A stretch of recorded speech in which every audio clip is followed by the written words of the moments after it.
C'est bien parce que là, je suis en train de regarder derrière moi, il y a plein de gens qui vont mater. Qu'est-ce qu'il lit? Vas-y. Oui, Il y a des gens qui effectivement. vont dire, ah, il y a Watchmen, ça va. Bon, un fanboy de Zack Snyder encore. C'est ça qu'ils vont dire, un Ah fanboy non, de non, Zack non, Snyder. Watchmen, c'est pas Zack Snyder, ça c'est la BD. Ah, ok, ça c'est la. Ah, Pas je le croyais que c'était film. le Ah, coffret film. BD, attention, hein. Moi, je suis un puriste. Oui, oui, bien sûr.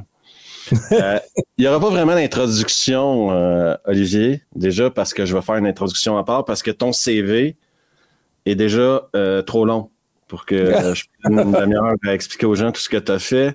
Tu as près de 70 crédits, je crois, en tant qu'effets spéciaux, maquillage, Ouais. sur des films français, américains, de Taken à The Substance, en passant par Titan.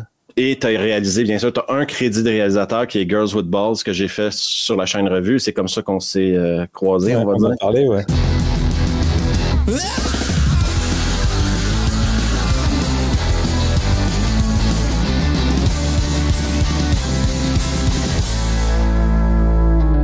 Moi, la question la plus stupide que je vais te poser peut-être, mais c'est comment tu décides, moi, je vais faire ça dans la vie? Parce que dire que je veux faire du maquillage, est-ce que c'est un art qui s'apprend de la même manière qu'on apprend à être boucher, donc par apprentissage? Tu commences chez quelqu'un puis tu connais rien et tu apprends de quelqu'un qui te montre, OK, regarde, tu fais ça, c'est comme ça que ça fonctionne. Ou c'est vraiment genre, tu peux aller à l'école pour ça, puis... Bah, en fait, ça a beaucoup changé, tu sais. Moi, quand j'ai commencé, il n'y avait pas grand-chose. Et en France, c'était un métier qui n'était pas du tout connu. Moi, d'ailleurs, que je connaissais pas. En fait, moi, j'ai fait ce métier par hasard parce que au final, au début, moi, ce qui m'intéressait, c'était la peinture. J'ai grandi dans une cité où j'avais un pote, son père, il était au chômage, donc il aimait l'art contemporain. Donc, j'ai découvert l'art contemporain avec des artistes comme Jean-Michel Basquiat, Keith Haring, Andy Warhol, John Schnabel, etc. Et en fait, et en passant pour les jeunes qui nous écoutent, aimer l'art contemporain, c'est s'assurer d'être au chômage plus tard. Ah, mais carrément. Alors oui, en plus, moi, tu vois, je viens d'une famille ouvrière. Mon père charpentier, ma mère qui travaillait à l'usine. D'un coup, En fait, l'art, tu sais, dans ces milieux modestes, c'est quelque chose de tellement secondaire. C'est quelque chose qui est tellement abstrait parce que c'est vraiment pas quelque chose d'important. Puisque l'important, c'est d'aller bosser, gagner des sous pour se nourrir, pour le payer son crédit ou son loyer, etc., etc. Donc c'est vrai que pour moi, ce truc un peu, cette abstraction, et puis en même temps cet intérêt pour de l'art qui était un truc pas important, bah ça rassurait quelque part mes parents parce qu'en attendant, je faisais pas de conneries dehors parce que je me contentais de rester à la maison à dessiner sur des bouts de papier, tu vois. Et d'un autre côté, il y a eu autre chose qui s'appelait la télévision, qui a été une belle nourrice pour moi. Donc tu vois, moi j'adorais regarder la télé, je regardais la télé tout le temps, et j'étais fasciné par tout, et surtout des films que je comprenais pas étant petit, mais qui m'ont marqué, comme la série Le Prisonnier, je sais pas si tu vois, qui est une série incroyable. Et tout ça, en fait, je pense, m'a influencé la série Goldorak, le dessin animé Goldorak, que ce soit les films, les dessins animés, tout ça m'a vachement influencé. Et en fait, l'air de rien, je pense que c'est comme ça que j'ai commencé à me nourrir de ça et d'aimer, en fin de compte, l'effet, l'artifice, la narration par l'artifice, tu vois. Et j'aimais ce truc-là. Et c'est seulement plus tard, quand, par une succession de hasards, j'ai fait une école d'art qui s'appelle Olivier de Serres à Paris. J'ai rencontré un gars qui s'appelle Frédéric Lenné, qui est devenu mon associé. Et c'est lui qui m'a montré ce qu'étaient les effets spéciaux de maquillage, tu vois. Et voilà, je me suis lancé là-dedans par hasard et c'est là que j'ai réalisé que tous les personnages dans les films que j'adorais, comme par exemple Sinoc dans les Goonies, eh ben c'était un mec maquillé. T'imagines? Je crois que j'avais 18 ou 19 ans. D'un coup, je réalise que c'est des maquillages et je fais ah. Et d'un coup, je découvre tout un univers, un monde, et je me dis mais c'est génial. Et en plus, je me rends compte que je suis plus doué en sculpture qu'en peinture, que ça allie tout ce que j'aime, c'est-à-dire l'art et le cinéma, et en plus là pour le coup, je peux peut-être en vivre. Donc je me dis c'est trop bien, c'est trop bien. Donc voilà, j'ai quand même une petite carrière en galerie où j'ai gagné un petit peu d'argent, quand même. Je suis très fier de ça avec mes peintures. Mais très vite le monde de l'art m'a gonflé, donc j'ai préféré le monde du cinéma. Voilà. Et en fait, ce qui est marrant, c'est quand j'ai commencé, il n'y avait pas d'infos. Tu sais, c'était le tout début d'Internet. Internet, ça existait presque pas. Et donc, pour chercher des infos, bah, tu devais trouver des gens qui connaissaient des adresses, ou soit en Angleterre, etc. Tu économisais de l'argent. Moi, je faisais des petits boulots. Je travaillais aussi à l'usine où je faisais des ménages, tout ça. Je mettais de la thune de côté pour aller en Angleterre acheter des bouquins, trouver des potes qui avaient des bouquins, choper des making-of pour essayer de voir, décortiquer comment ils faisaient les trucs, chercher les produits, etc. Et quand t'es arrivé à Internet, oh bah là, ça a été mais carrément la poule aux œufs d'or, quoi, tu vois. C'est-à-dire grâce à Internet, on a eu accès à plein de produits, on a eu accès à plein de gens parce qu'on pouvait communiquer avec plein de gens, tout le monde autour du monde, et on s'est rendu compte que les maquilleurs, c'était des gens assez généreux qui donnaient facilement leurs trucs, leurs astuces, etc. Et ils étaient très contents de partager. Donc voilà, c'était cool ça, tu vois. Et aujourd'hui, par contre, il y a des écoles, tu vois. Mais tu vois, aujourd'hui, il y a des écoles à cause d'entreprises comme la tienne qui ont besoin de gens qualifiés pour faire ça aussi. Peut-être, mais aussi parce qu'il y a des écoles qui se sont dit, il y a peut-être un business. On va faire un business en formant des gens et en gagnant de l'argent, quoi, tu vois. Mais comme toi, c'est l'Atelier 69, c'est ta boîte à toi et ton partenaire.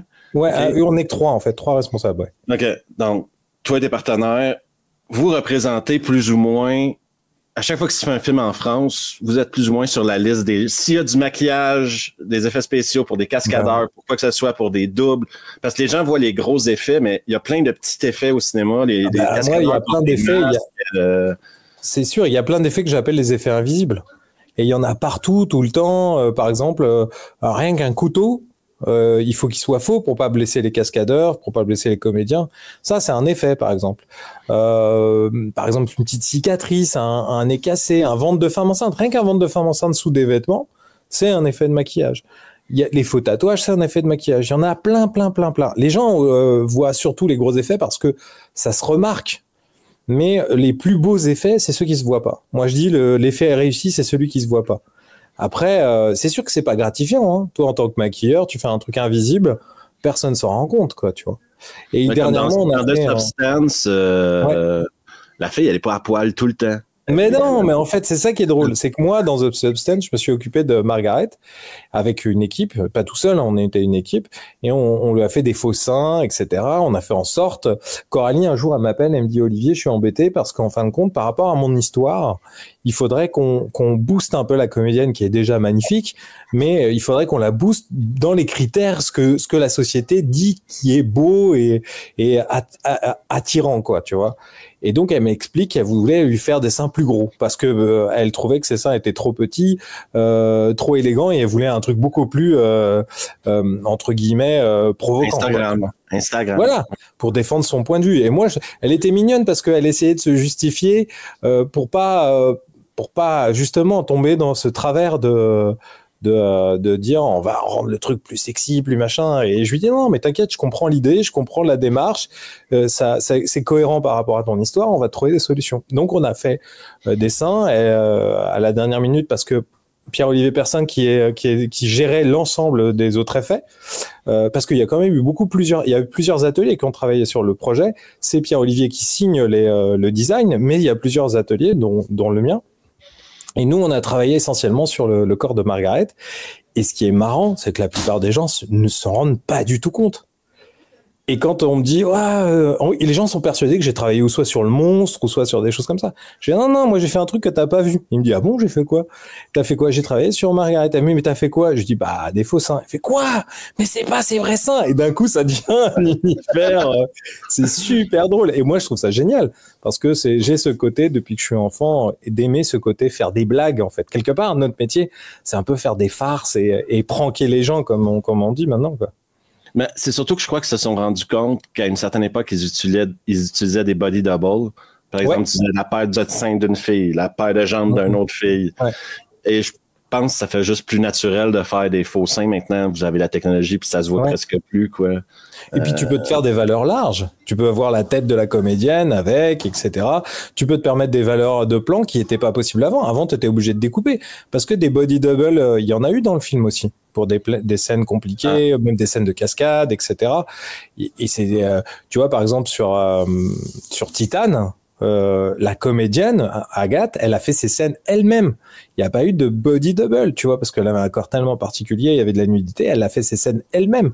Mais sur The Substance, c'était des scènes beaucoup plus touchy, et puis il y a des histoires d'assurance, hein, tu vois. Il y a des assurances qui sont peut-être plus frileux à assurer Demi Moore s'il a fait une scène d'action violente que une jeune comédienne qui commence comme Agathe, qui a fait un travail extraordinaire sur Titan, malgré tout, tu vois. Je suis tout à fait d'accord avec toi, mais l'important pour moi, c'est de faire comprendre aux gens, maintenant, ce qu'on voit, on peut plus vraiment être sûr. La qualité des effets pratiques et numériques est tellement rendue au point que nos yeux nous mentent souvent. Mais là, je suis complètement d'accord avec toi. Et vous êtes bon à nous mentir pour nous mentir. Vous êtes très bon pour nous mentir. Un jeu de caméra, le plan. Vous savez ce que vous faites. Là. Vous êtes. C'est pas votre premier jour. C'est ça qui est amusant, c'est quand les gens pensent croire à des choses et qu'en fin de compte ils se trompent. Moi, ça me plaît. C'est ce truc-là qui m'amuse. Autant que quand j'ai réalisé, c'était la même chose. Il y a une phrase que j'adore, c'est tout est vrai parce que je l'ai inventé. C'est exactement ça. Voilà. Si ça existe, c'est vrai. Et ça m'amène maintenant, là, tu rentres dans ce milieu-là et là, tu es envahi des refs des autres, quoi. Là, je suis sûr que tu travailles avec des gens, tu dis, lui, c'est ref, c'est tel Savini. Lui, tu vois que c'est un mec qui a vu tous les films de Savini. Lui, c'est exactement ça. C'est exactement ça. Si tu veux, moi, très vite, je me suis rendu compte que j'étais beaucoup plus sensible au travail de Rob Bottin. Parce que moi, j'ai découvert Rob Bottin après avoir vu The Thing, ou après avoir vu Robocop, ou après avoir vu... j'ai découvert qui était le mec, quoi. Et d'un coup, je me suis dit, mais en fait, c'est un gars, à son univers, il a une démarche très artistique, et ça, j'adore. Et donc, moi, je me suis dit, je suis sensible à son travail, je suis sensible à ce gars-là. Alors qu'à côté de ça, j'avais mon collègue qui, lui, était plus Rick Baker, sur ce côté assez clean, carré, etc., avec beaucoup plus strict. Alors que dans Rob Bottin, moi, je trouvais qu'il y avait quelque chose de beaucoup plus fou, en fait. Et je me sentais boule proche. Et il y avait un autre gars qui, lui, était plus proche de Tom Savini, justement. Parce que toute son enfance, ça a été les zombies, ça a été le travail qu'il avait fait sur tout ce qui était zombies, les cadavres et tout ça. Et voilà. Et d'un autre côté, tu vois, un gars comme Nicolas Erlin, avec qui je travaille, qui, lui, s'occupe de l'animatronique, bah lui, forcément, c'était Stan Winston, parce que Stan Winston avait vachement développé tout ce qui était animatronique et robotique et tout ça, quoi. Et c'est vrai que ce qui est agréable dans un atelier, c'est que tout le monde se challenge, tu vois. On n'est pas à se persuader que c'est très bien ce qu'on fait, parce qu'il y a toujours quelqu'un derrière toi qui dit ouais, ça c'est pas top, ou au contraire à t'encourager, ah tu devrais aller plus par là. Donc il y a ce truc en fait, tu vois, de toujours être sur le qui-vive et pas s'endormir sur ses lauriers, comme on dit, quoi. Mais cette passion-là, quand tu découvres ces films-là et que tu les regardes maintenant avec ton œil de spécialiste, tu sais, moi je regarde The Thing, ce film-là, je pense que je l'ai vu 20-25 fois facile. C'est un de mes films préférés. Je suis encore impressionné par l'ambiance du film, les effets du film. Pour moi, je le sais que c'est pas vrai, puis ça se sent maintenant. Ça se sent maintenant, mais c'est incroyable. C'est du John Carpenter, quoi. Ouais. Ça va avec l'ambiance du film, le froid. C'est ça t'emmène, ça t'emporte. Les mecs sales, le froid, le body horror, la tension. Tout est maîtrisé. Tu vois, même le personnage principal, tu sens que il a une tête de navigateur. Il y a des trucs complètement improbables dans un lieu improbable avec des monstres improbables, mais tout fonctionne. Tout fonctionne. Et à part quand on parle de type de genre, on va parler de comédie horreur un peu plus tard, mais tes premiers coups de cœur, toi, ça a été vers le body horror, le gore, le fantastique, parce que tu sais, moi, un des premiers effets que j'ai découvert au cinéma, ça a été Les Aventuriers de l'Arche perdue à la fin. Les faces qui fondent, quoi. Ouais, génial. Parce que c'était un film familial. Ouais, avec un effet de fou à la fin. Ouais, mais c'est génial. C'est exactement ça que j'aime, en fait. C'est exactement ça que j'aime. C'est-à-dire que quand quelque part, à un moment, on te berce dans une sorte de petite histoire et d'un coup, paf, t'as un truc hyper inattendu, tu fais « Wow, mais qu'est-ce qui se passe ?» Et c'est ce truc-là, ce sort de coup de pied au cul que j'aime bien, moi. Et c'est pour ça que, comme toi, tu vois, Les Aventuriers de l'Arche perdue, moi, j'ai adoré. J'ai adoré cette fin complètement folle. J'ai adoré cette ambiance aventure et d'un coup qui bascule dans le fantastique. Moi, quand j'étais petit, en fait, ce qui me plaisait avant tout, c'était le fantastique. Moi, j'aimais beaucoup le fantastique. Tout simplement parce que j'avais un peu peur des films d'horreur. Non pas parce que j'en avais regardé, c'est parce que j'en avais entendu. C'est-à-dire que mes parents, ils voulaient pas que je regarde parce que eux-mêmes avaient peur. Enfin, ma mère surtout. Et donc, elle pensait que ça allait me traumatiser. Donc, elle m'envoyait me coucher. Sauf que, ils baissaient pas le son. Moi, je l'entendais, le film. Et donc, je me faisais tout un film dans ma tête, beaucoup plus effrayant que les films qu'ils regardaient. D'ailleurs, je m'en suis rendu compte après. Quand je les ai vus, les films, je me suis dit, oh, ça fait pas si peur. Et donc, forcément, comme j'étais attiré par ça, mais quelque part, j'avais peur, bah, je me suis dirigé vers le fantastique, tu vois, vers des choses beaucoup plus fantastiques. Voilà, par exemple, les premiers films dont je me souviens qui m'ont marqué, c'était Ghostbusters, parce qu'il y avait du fantastique et en même temps il y avait de l'humour, tu vois, donc ça me paraissait possible. Mais il y a toujours eu une petite touche d'humour en fait dans le film des années 80-90, tu sais. Je trouve que c'est bien plus tard qu'on a fait des films hyper sérieux, hyper ce premier degré, et j'ai toujours trouvé ça un peu dommage qu'il n'y ait pas cette petite touche d'humour. Comme tu sais, Vampire, vous avez dit Vampire ou Evil Dead 2, Evil Dead 3. Ouais, c'est ça, il y a toujours ce truc, même les Freddy, c'était extraordinaire, tu vois. Les deux premiers se prennent plus ou moins au sérieux, mais à partir du troisième, le Freddy commence à... Mais dans le premier, déjà, Freddy, il est un peu cabochard, tu sais. Il fait des blagues un peu glauques et tout ça. Donc, ça titille ton côté mauvais garçon, quoi. Un petit peu genre, oh. Puis voir ce beau gosse se faire exploser dans le lit qui, à l'époque, n'était pas très connu comme Johnny Depp. Bah, toi, en tant que garçon, t'as un beau gosse qui se fait exploser, t'es content, t'es là, ah, bien fait pour lui. Les beaux gosses. En plus, moi, j'étais petit, gros et pas forcément très gracieux. Et j'étais grassouille plus que gracieux, tu vois. Et je vois ce mec se faire exploser, j'étais bien fait, ça t'apprendra. Et donc j'étais content, tu vois. Et en fait, oui, moi j'ai été vachement attiré par le fantastique. Moi j'aimais bien les films d'animation. Il y a un truc qui m'a complètement choqué, qui est Dark Crystal. Donc je suis tombé amoureux des marionnettes, je suis tombé amoureux en fait, il y a quelque chose de fascinant que je me suis toujours dit depuis que je suis petit, comment tu fais avec deux bouts de rien, de bouts de mousse, et tu fais vivre quelque chose qui d'un coup prend vie, et tu racontes ça, et le spectateur, tu emportes un spectateur avec presque rien. Et ce truc de raconter une histoire en faisant un dessin, ou raconter une histoire en utilisant des petits objets, moi, ça m'a toujours fasciné. Et évidemment, comme je suis un mauvais garçon que j'aime bien faire des blagues, bah moi, j'aimais bien les histoires qui faisaient un peu peur ou un peu méchantes, quoi. Voilà. Mais ça me fait rire parce que tu sais, t'as parlé de ce qu'on appelle maintenant, c'est un nouveau genre de l'horreur qui s'appelle le elevated horror. Oh, ça, c'est terrible, ça, ce mot. Je déteste ce mot-là parce que... Ah, mais tout le monde le déteste. Les gens qui aiment le cinéma détestent ce mot. Ça chie sur tous les films d'horreur qu'il y a eu avant. Ah bah oui. Ah, et c'est pas parce que t'aimes The Witch que tu peux pas aimer Jason 3 ou 4, par exemple. Complètement.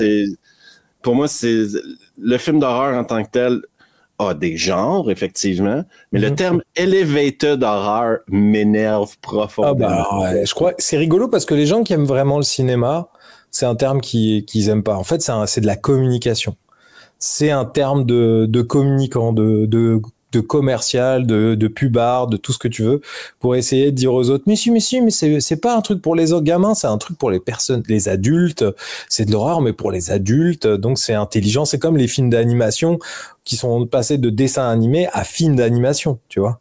C'est-à-dire c'est une façon de légitimer, de dire, mais non, c'est pas pour les ados, c'est pas pour les débiles, c'est pour les gens qui sont intelligents. Comme si, tu vois, tous les autres films, c'était des films idiots. Et c'est vrai que je suis assez d'accord avec toi. Moi, je suis un grand fan de, par exemple, ce que tu citais, The Witch. Moi, j'adore It Follows. J'adore ces films-là. Mais d'un autre côté, je m'éclate à regarder un Terrifier. Je m'éclate à regarder Tucker and Dale. Je m'éclate. Tu vois, c'est vraiment des. En fait, le cinéma, c'est ça qui est beau. C'est que un jour, t'es content. T'as envie de te regarder. T'as la forme. T'as envie de te regarder un film hyper sombre, hyper dark, hyper triste. Bah, t'y vas et tu kiffes.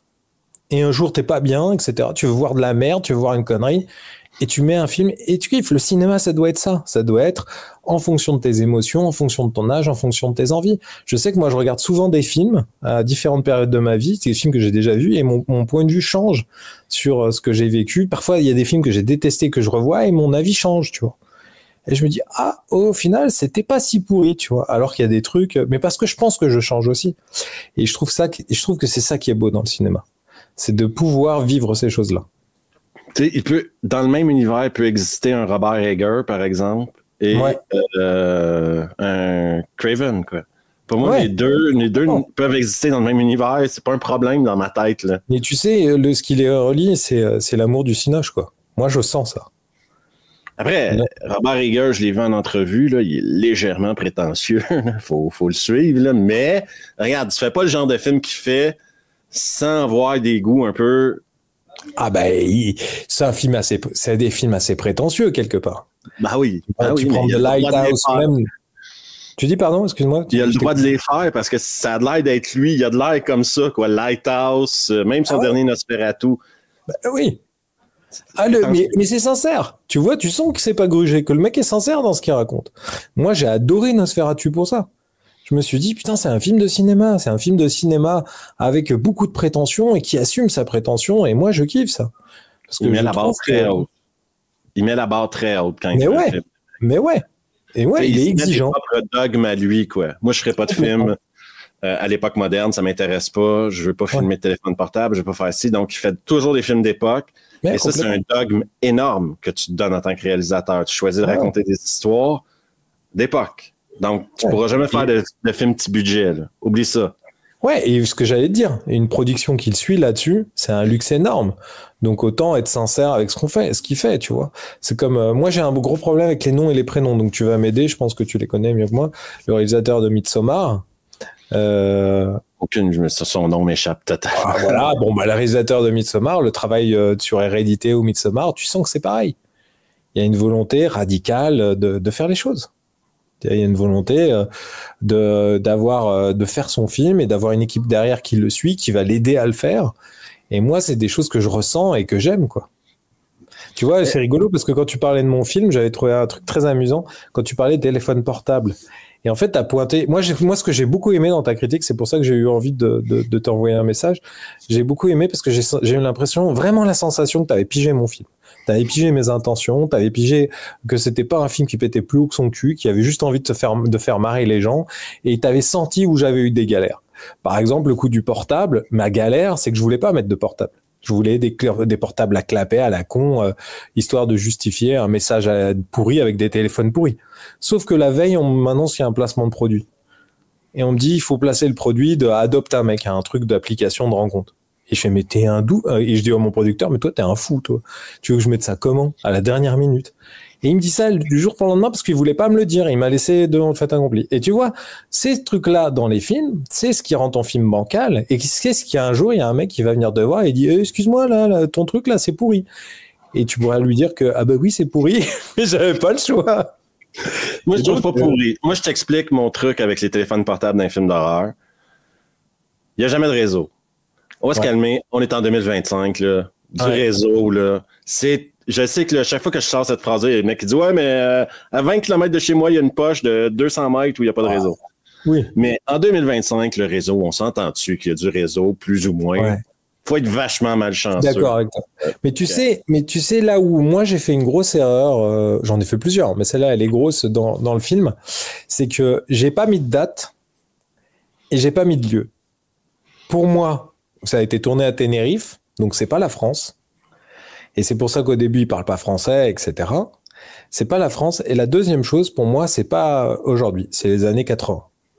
Tu vois, tu regardes les véhicules, tu regardes les vêtements, tu regardes tout ça, c'est pas aujourd'hui, c'est forcément les années 80, tu vois. Et moi, les années 80, les portables, il y en avait pas, tu vois. Donc j'ai mis un petit truc parce qu'on m'a fait chier avec les portables et que cette arrivée de smartphone, elle me bousille tout mon travail, tu vois. Et c'est, encore une fois, je suis pas en train de dire que c'est pas ma faute. Je dis que j'ai fait comme les 3/4 des gens.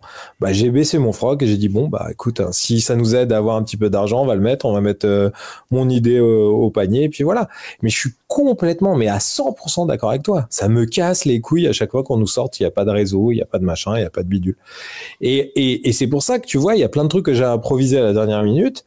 Parce que justement, on m'a imposé un téléphone. Le coup de, elle appelle, et je me suis dit, bah putain, ce qui est marrant, c'est qu'elle appelle son mec au lieu d'appeler les keufs. C'est le premier truc débile qu'elle va faire. Et ça m'a fait ricaner, tu vois, d'inventer des trucs comme ça. Mais à la base, tout ça n'était pas prévu. Moi, j'ai vu que tu t'en foutais des téléphones, OK? Ouais. Quand j'ai vu que le mec qui répondait à sa copine avait un BlackBerry qui datait d'il y a à peu près 15 ans, OK? Ah, voilà, c'est ça. Je me suis dit, il a mis son ancien téléphone, il a demandé qui a un vieux téléphone qui traîne. Trouvez-lui une putain de merde archaïque. Mais ouais. Et t'as pas vu qu'elle a le Nokia, elle? Et elle a un vieux Nokia, quoi. Les indestructibles. Les trucs qui vont dans l'eau, qui cassent, tu pètes des vitres avec ça, tu vois. C'est ça. Mais pour moi, c'est un problème, les trucs de téléphone portable. Soit tu joues dans ton film et tu dois trouver une solution logique, mais arrêtez de me dire qu'il n'y a pas de réseau, quoi. Non, mais je suis complètement d'accord. Et tu veux que je te dise à quel point je suis d'accord, c'est que sur le projet que j'essaye de monter depuis quelques temps, qui est encore un film bien débile, je fais justement tout l'inverse. C'est-à-dire que j'exploite le téléphone, là. Mais je l'exploite pour les bonnes raisons. Ben, moi, je me posais la question quand j'ai regardé Girls with Balls.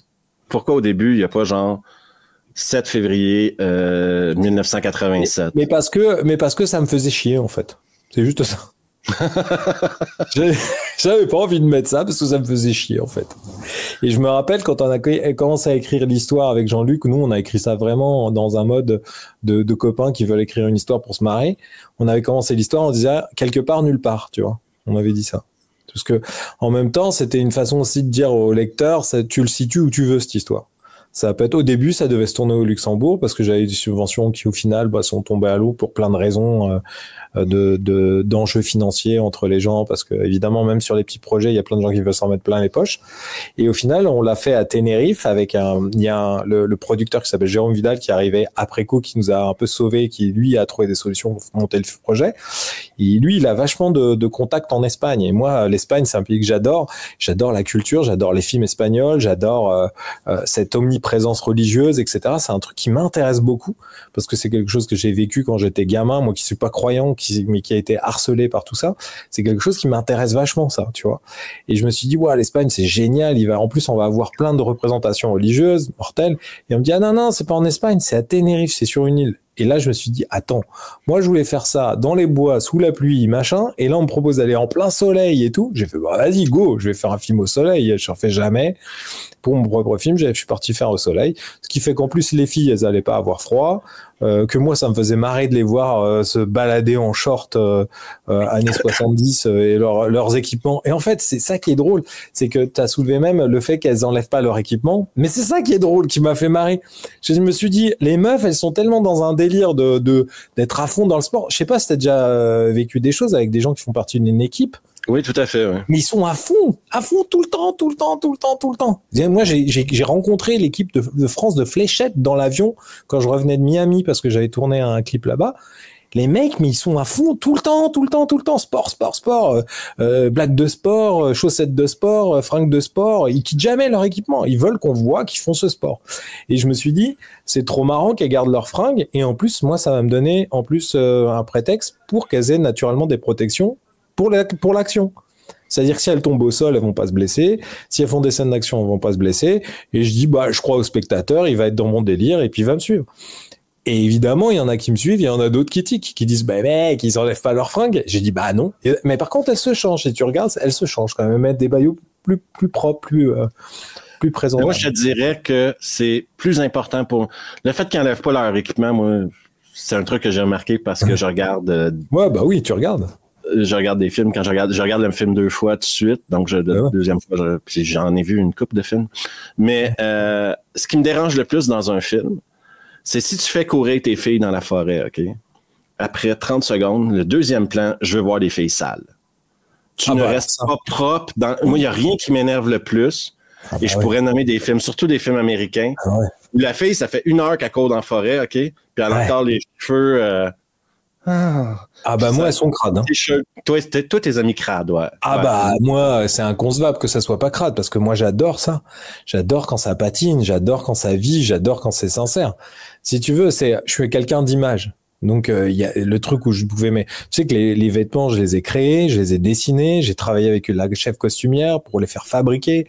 J'ai créé le camping-car, j'ai créé c'est moi qui ai dessiné le logo, j'ai dessiné tous les trucs, tout ce que je pouvais faire, moi, je l'ai fait, tu vois. Parce que j'avais envie que ça existe, j'ai envie de m'éclater, j'avais envie que visuellement ça marche, quoi, tu vois. Parce que là où j'avais mon point de faiblesse, c'était tout ce que je n'avais jamais fait. C'est-à-dire la direction, c'était raconter une histoire, etc. Et je savais que là-dessus, tu vois, il fallait que je bosse plus, etc. Mais on m'a pas donné la possibilité de le faire parce qu'au final, j'ai eu quasiment pas de prépa. Et la seule prépa que j'avais, c'est celle que j'ai donnée au film. Donc, c'est tous les trucs pour lesquels j'ai pas été payé, bah, c'est ce que j'ai fait, quoi. Mais c'est un truc bizarre parce que là, on parle de Girls with Balls, et je reviendrai à Marcher dans la forêt plus tard. Ouais. Mais, OK. Toi, tu travailles d'habitude à l'arrière de la scène, OK? T'es le mec qui va maquiller quelqu'un, qui va s'assurer. Tu travailles avec une actrice c'est presque un objet. Fais ça, tu lui bouges la tête, tu restes poli, bien sûr, t'es gentil, etc. Ouais. Là, quand t'es derrière ta chaise de réal, tu dois avoir une performance d'elle sur laquelle toi, t'as très peu de contrôle, mis à part le casting. Un coup qu'elle arrive là, il y a une limite à crier sur quelqu'un pour avoir ce que tu veux, je pense, dans la vie. On est en 2018, 17 quand tu as tourné le 17, film. Ouais. Ouais. On pouvait pas traiter les gens comme on n'était pas en 63 sur un film de Kubrick. Là. Complètement. Tu fais donc un casting, tu sais. En plus, tu n'as pas énormément de budget et les prises, plus on était des prises. Honnêtement, j'en avais une ou deux, quoi. Ouais. Donc, tu dois te baser au casting. Est-ce qu'il y a des répètes avant? Est-ce que tu installes des répètes? Est-ce que même pas? En fait, j'avais pas ce luxe-là. J'ai eu aucun luxe de répète, j'ai tout fait au feeling, j'ai tout fait à la sensation. Et je pense que moi, si tu veux, ce qui m'a aidé, c'est d'avoir l'habitude de travailler avec des comédiens et des comédiennes, d'être très attentif à ça, très observateur je pense que je comprends un peu comment ça fonctionne aussi parce que quelque part moi mon travail m'oblige à avoir une certaine bienveillance, tu vois. C'est-à-dire que je pense que si tu veux, je me suis vite dit, il faut pas que ça soit de la souffrance, il faut que ça soit du fun, il faut qu'on s'amuse, il faut que ça soit drôle, parce que si on s'amuse tous ensemble, ça va se sentir à l'écran. Et j'ai eu la chance que les gens me suivent en fait. Les comédiennes me suivent, elles se prêtent au jeu, elles me faisaient confiance, elles se laissaient guider, elles se laissaient emporter, etc. Et donc moi, naturellement, je me suis laissé emporter par rapport à ça. C'est-à-dire que cette ambiance générale de bienveillance générale, ça m'a permis aussi de proposer des choses, de leur expliquer simplement, de les diriger. Elles étaient hyper malléables. Et franchement, c'est des bonnes comédiennes. Elles ont pas répété, elles se connaissaient à peine. Moi, on m'a laissé le choix. Ou soit j'avais le droit à deux jours de répète, ou soit les filles avaient le droit d'une semaine de vacances entre elles. Elles avaient le droit d'avoir une semaine toute seule, aller à la plage, voilà, et faire connaissance, tu vois. Et moi, j'ai dit, ok, bon bah, tu sais quoi, on va les laisser se rencontrer, on va laisser devenir copines, etc. Et je pense que ça va être utile pour le film. Et très vite, j'ai repéré qui s'entendaient pas, comment ça marchait, etc. Et forcément, je l'ai utilisé. Et je pense que grâce à tout ça, grâce au fait aussi de participer à beaucoup de tournages derrière beaucoup de réalisateurs et réalisatrices et voir comment ils fonctionnaient, voir comment ils travaillaient, j'ai appris beaucoup de ça, tu vois. Et j'ai appris beaucoup, c'est-à-dire que l'air de rien, le fait d'avoir fait beaucoup de films, ça m'a permis d'être beaucoup sur les plateaux aussi, de comprendre ça. Et d'expérimenter ça. Et je pense, j'ai eu de la chance. Alors, il y a des défauts, il y a plein de défauts. Mais je suis assez fier de me dire qu'au final, je m'en suis plutôt bien sorti parce que je trouve que dans l'ensemble, ça joue bien et que on y croit, quoi, tu vois. Le ton est juste. Ouais. Il y a pas de changement de ton. Toutes les actrices jouent sur le même ton. Ouais. Ouais. Pour moi, c'est ça mon problème. Si tu as une actrice qui arrive là puis qui prend le film au premier degré, une autre qui a compris que c'était... Regarde, on est des joueuses de volleyball qui se font attaquer par des cannibales. Ouais. Regarde, c'est ce genre de film-là. On est dans ce genre de film. Et si tu veux, à un moment, il y a des comédiens qui me proposaient des choses et je me suis dit, allez, vas-y, je vais faire confiance aux comédiens. Tu vois, quand le comédien, il se met à aboyer, quand il commence à faire le fou, etc. C'était un comédien espagnol. Parce que, moi, il y avait peu de gens qui parlaient français, mis à part mes comédiennes principales. Les autres, c'était tous des Espagnols. Je parlais espagnol avec des gens. Mon équipe technique, je les connaissais à peine. C'est que des gens que je venais de rencontrer, tu vois, même les comédiens. Et le gars me propose ça. Et ça fait rigoler le plateau. Je me dis, bah, vas-y, ça se tente, on y va, quoi. Et je me suis toujours donné cette règle aussi en faisant le film. Je me suis dit, s'il y a quelqu'un qui se marre à ça, bah, pourquoi je lui enlèverais, quoi, tu vois? Je l'ai fait vraiment avec beaucoup de générosité. J'ai eu envie de faire plaisir, tu vois. Et mes goûts personnels, presque à certains moments, passaient en secondaire parce qu'il y a des trucs, je me disais, ah, c'est abusé. Quand Artus, il pète un plomb, il en fait des caisses, sur le plateau, les gens, ils se marraient. Ils ricanaient. Et je me suis dit, bon, bah, ça marche, quoi. Il y a un truc qui se passe. Et aux projections, les gens se marraient. Et les gens n'étaient pas de me dire, oh, Artus. Alors qu'Artus, c'est moi qui l'ai choisi, hein. Je me suis bagarré pour qu'il le fasse. Il y avait un des deux producteurs qui croyait pas. Moi, j'y croyais à fond. Et aujourd'hui, tu vois, il a une carrière où il fonctionne bien.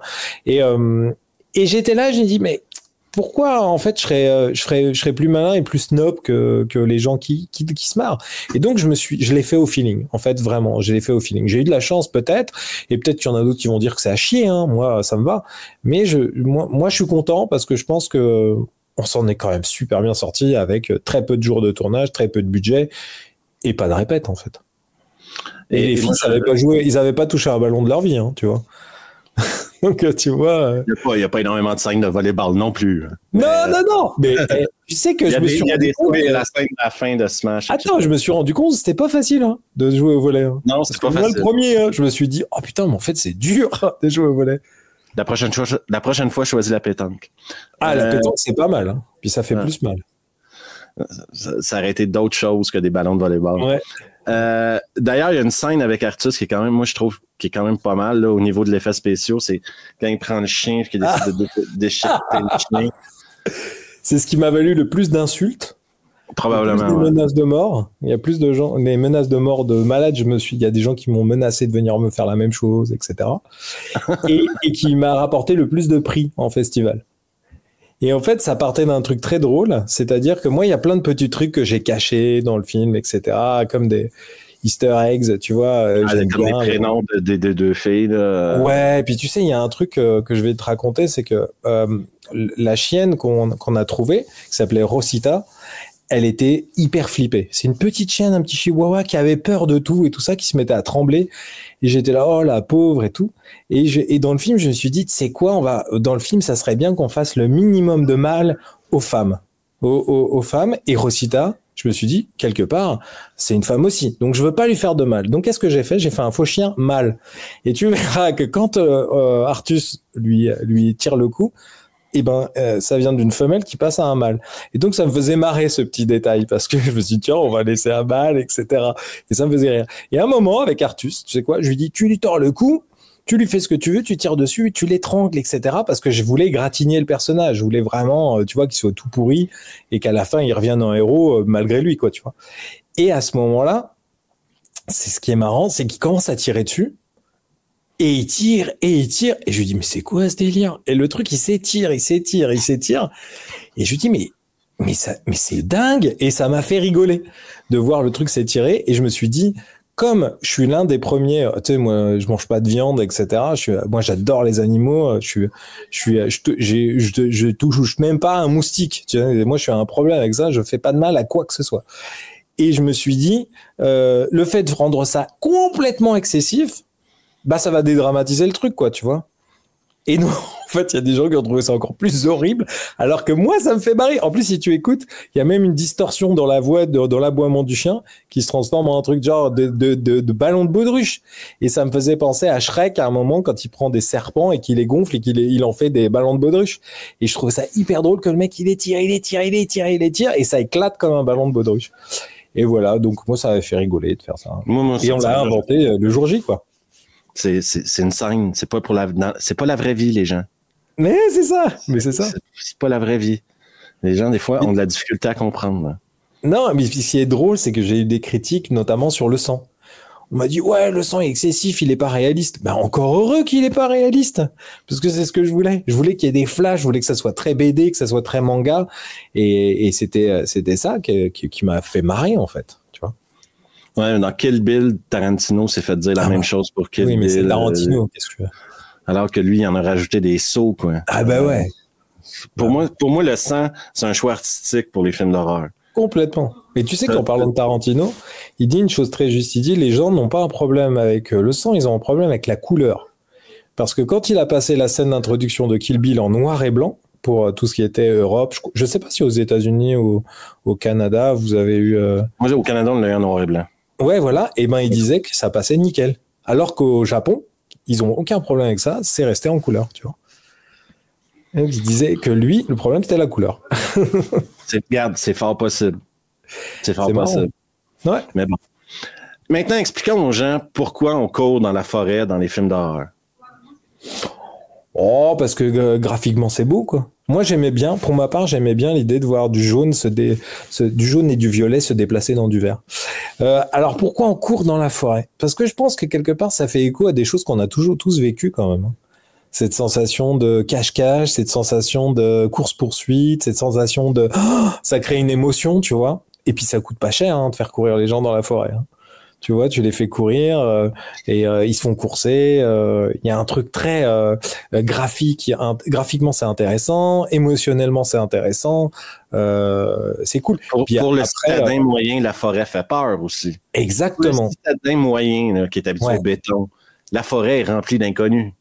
Exactement. Ben, la forêt, moi, j'ai toujours trouvé... Tu sais, moi, j'ai une petite maison en pleine forêt, dans le centre de la France. Et quand il y a du vent, t'as l'impression que la forêt, c'est l'océan. Ça bouge comme l'eau. T'as vraiment l'impression d'un océan, quoi. Et c'est la même crainte que quand t'es dans de l'eau, en fait. Il y a quelque chose de mystérieux, de sombre, d'inquiétant. Et c'est assez fascinant. Et je pense que c'est cette émotion qu'on aime bien recréer. Et puis, en vrai, tu te fais courser dans la forêt, tu vas pas rester sur place, tu cours. Tu vois. Et s'il y a un truc qui est chouette, n'empêche pour le cinéma, la forêt, c'est qu'un arbre ressemble à un arbre. Donc tu peux vite t'y perdre. Tu vois, dans Blair Witch, c'est génial. Parce que tout le monde y croit. Tout le monde se dit un jour qu'il va se perdre en forêt. Alors que franchement, pour se perdre en forêt, il faut y aller. Mais voilà, en France, les forêts, c'est pas comme celles du Canada, par exemple. Du Canada, ouais. D'ailleurs, j'en ai vu, putain. Ouais, là, tu peux peut-être... Je te confirme qu'un arbre ressemble à un autre arbre. Ouais, voilà. Et donc, forcément, il y a un truc... Moi, j'adore je trouve que graphiquement, c'est hyper beau. Et quand ça bouge, les arbres, ils bougent, c'est génial. Ça fait un bruit, c'est vivant, quoi. Je trouve que la forêt en elle-même est un personnage. Ouais. Demande à Prédateur. Voilà. La jungle fait le film, ou presque. Ouais, exactement. Parlons maintenant de cinéma de genre. D'ailleurs, ceux qui n'ont pas vu ma vidéo sur Girls with Balls d'Olivier Afonso, vous pouvez voir le film sur Netflix partout dans le monde. Il est sur Netflix. Si, comme moi, il se retrouve dans votre algorithme, n'hésitez pas. Okay? C'est une très bonne comédie d'horreur, selon moi. C'est un super moment. C'est un divertissement. Regarde, je pense pas qu'Olivier avait pour objectif de régler le problème israélo-palestinien avec ce film-là. Mais... Franchement, si je pouvais, j'aurais fait avec plaisir. Mais, regarde, c'est juste un film. Tu regardes ça, tu as du plaisir. Tu vas le regarder une autre fois plus tard. C'est tant mieux. Tu te prends un petit popcorn, tu regardes ça avec ta cocotte. Il n'y a pas de problème. Puis c'est juste assez violent. Okay? On n'est pas ici dans du Terrifier, mais il y a quelques scènes qui sont quand même pas mal, là. Surtout pour les amateurs de musique à la fin. Je le conseille à tout le monde. Je l'ai conseillé dans la vidéo, je continue de le conseiller à tout le monde. Déjà, c'est un film français de genre. Si vous ne les regardez pas, ils en feront plus. Malgré que, regarde, Vermine a eu beaucoup de succès dans les dernières années. C'est ça. C'est la preuve que le cinéma français apprend de ses erreurs. Il y a un film qui a énormément de succès, ils en font pas un deuxième. Faudrait surtout pas. Moi, c'est quelque chose qui m'énerve des fois, mais bon. Parlons maintenant justement du cinéma de genre.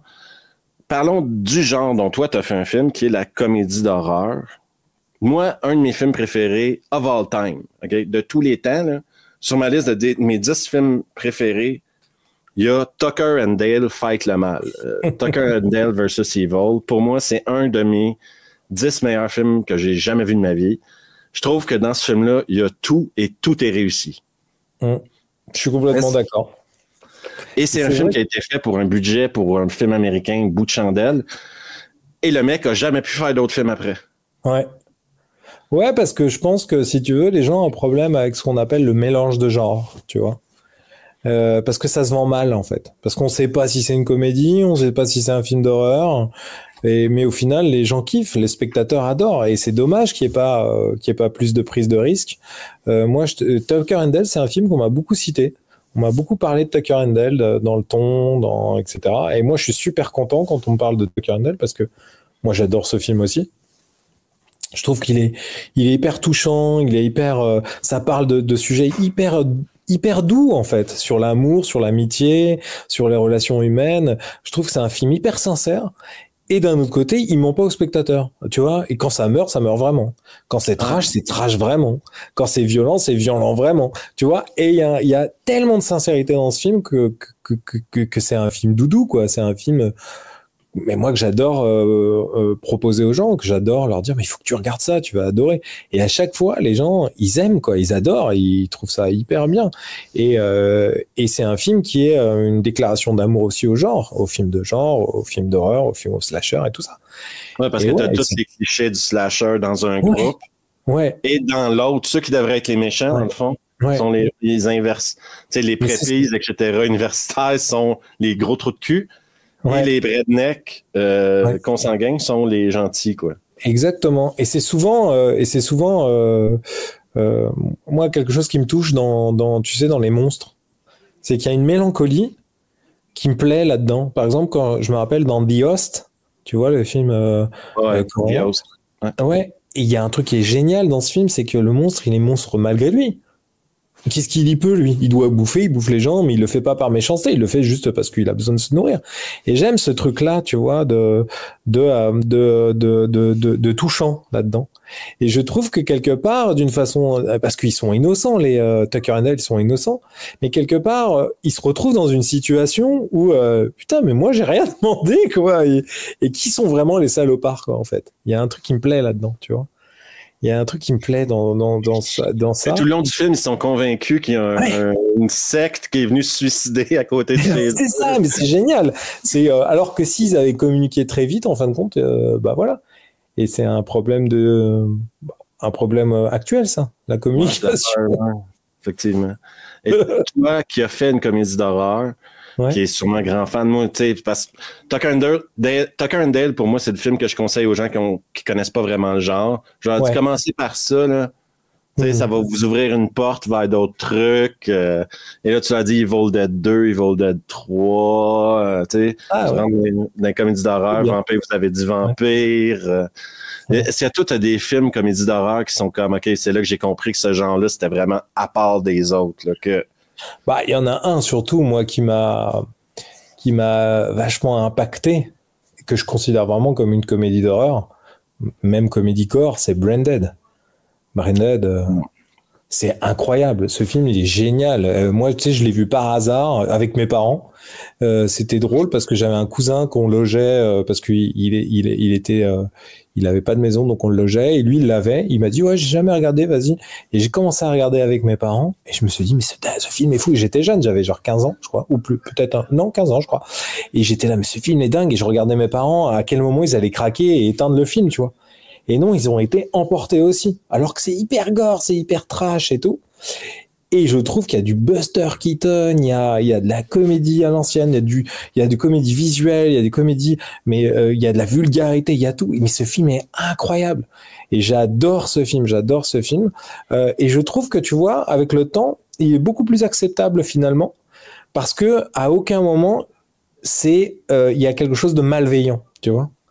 C'est vraiment un truc de gars qui essaye de s'en sortir comme il peut dans un univers qui le dépasse, mais il n'y a pas un truc de complaisance dans la torture ou dans la souffrance. Il y a un côté fun en fait là-dedans. Et je trouve qu'aujourd'hui, en comparaison avec énormément de choses qu'on a vues, par exemple des Hostels ou tu vois, ou des Sauts, où là vraiment c'est de la souffrance et tu sens que c'est torture porn, torture porn, ouais. Tu sens que ça, tu vas en chier. Et ben à côté de ça, Branded, bah c'est une belle bouffée de fraîcheur, moi que j'aime beaucoup, hyper drôle et tout. Et c'est vrai que moi, en fait, le Flash, ça a été en festival. Je me suis rendu compte que les gens avaient envie de crier, de réagir au film et de faire waouh, tu vois, ce truc spectacle en fait. Et je trouve que des films qui invitent pas à ça, comme des films qui sont hyper premier degré et qui sont hyper sérieux et qui sont gênés quand le spectateur rigole parce que c'est pas drôle, alors qu'il rigole souvent pour se protéger. Parce que c'est tellement trash que des fois, tu as besoin d'extérioriser. Et ben, c'était dommage. Et je me suis dit, tiens, j'aimerais vraiment un film où en festival, les gens se mettent à crier, mettent à hurler, applaudissent quand c'est trop too much, ou se disent, oh là là, c'est tellement con. Nous, on était très fiers avec Jean-Luc, le co-scénariste, Jean-Luc Cano, de se dire, les gens viennent nous voir et nous disent, ah, votre film, il est trop nul, il est trop pourri, mais qu'est-ce que je me suis marré. Nous, c'était le plus beau des compliments, tu vois. Et moi, je trouve qu'en festival, c'est ce que je recherchais. Et j'ai eu la chance de participer à ça. Dans plusieurs festivals où j'ai vu le public hurler, crier, chanter. Et ça, c'est cool, quoi. Et ça, c'est cool. Le public de l'horreur est très particulier, quoi. Ouais. Alors, attends, t'en as des snobs. Ouais, mais c'est un peu comme les métalleux pour moi. C'est comme les publics de métal. Mais à mort. Ah, évidemment. Pour moi, c'est deux publics qui se ressemblent beaucoup. Ouais. Même dans le métal, t'as les snobs, là, ceux qui... Ah ouais, à mort. Qui sont dans le virtuose métal, etc. Ouais. Puis t'as des autres qui écoutent du métal un peu de tout. Ouais, mais dans l'horreur, avec toi. C'est le même genre de mentalité dans les deux. Exactement. T'as les puristes qui vont parler en se pinçant le nez, et t'as les gens qui vont se lever dès que c'est possible, se lever pour faire et gueuler. Moi, j'ai adoré. Tu sais, quand Artus il éclate le chien, les gens ils se mettaient à hurler dans la salle, waouh! Et je trouvais ça génial. Et c'est ce truc-là en fait qui me faisait vibrer, parce que moi j'ai toujours trouvé que le cinéma c'est un spectacle et que qu'on a besoin de films comme ça, des films exutoires, des films qui font du bien et qui t'invitent à participer. Tu vois. Il y a des films que tu t'assois sagement, tu contemples, comme Nosferatu, tu apprécies en silence. Tu vas à la messe, quoi, tu vois. Et tu kiffes d'une autre façon. Et t'en as d'autres, bah c'est à l'image des volleyeuses, c'est un match, quoi. Tu dois être avec elles, tu dois les encourager, tu vois. Et je trouve ça génial, en fait. Et le plus beau compliment, tu sais, qu'on donne souvent aux comédies d'horreur, c'est qu'il y a des gens qui vont regarder une comédie d'horreur et oublier que c'est un film d'horreur. Ça, c'est bien plus du côté comique que du côté horrifique. Ouais. C'est le seul sous-genre de l'horreur qui possède ça, là, ce petit extra-là, quoi. Bah, moi, j'ai fait autant de festivals comédie que des festivals horreur, tu vois. Ouais. Le public s'est rencontré. Et il y a des gens qui m'ont dit, moi, d'habitude, je regarde pas des films d'horreur parce que j'ai trop peur. Mais ton film, j'ai adoré parce que justement, il y a ce truc où on sent que c'est pas sérieux, que c'est pour rigoler, quoi. Tu vois. Et moi, c'est pour ça qu'en fin de compte, j'aime ce mélange de genres. Et tu vois ce que tu cites depuis tout à l'heure, Evil Dead, Tucker and Dale, moi j'ai parlé de Branded, après j'en ai pas tout de suite, mais tu vois cette période de Freddy quand il se barre en sucette, qui fait des blagues, Ghostbusters, il y a beaucoup d'humour aussi dedans, tu vois. Il y a dans le premier, hein, on ne parle que du premier. Ici. Ah, du premier, moi je parle que. Bah, le deuxième ça va, mais le premier c'est mieux. C'est un remake du premier et le deuxième. Donc, ouais.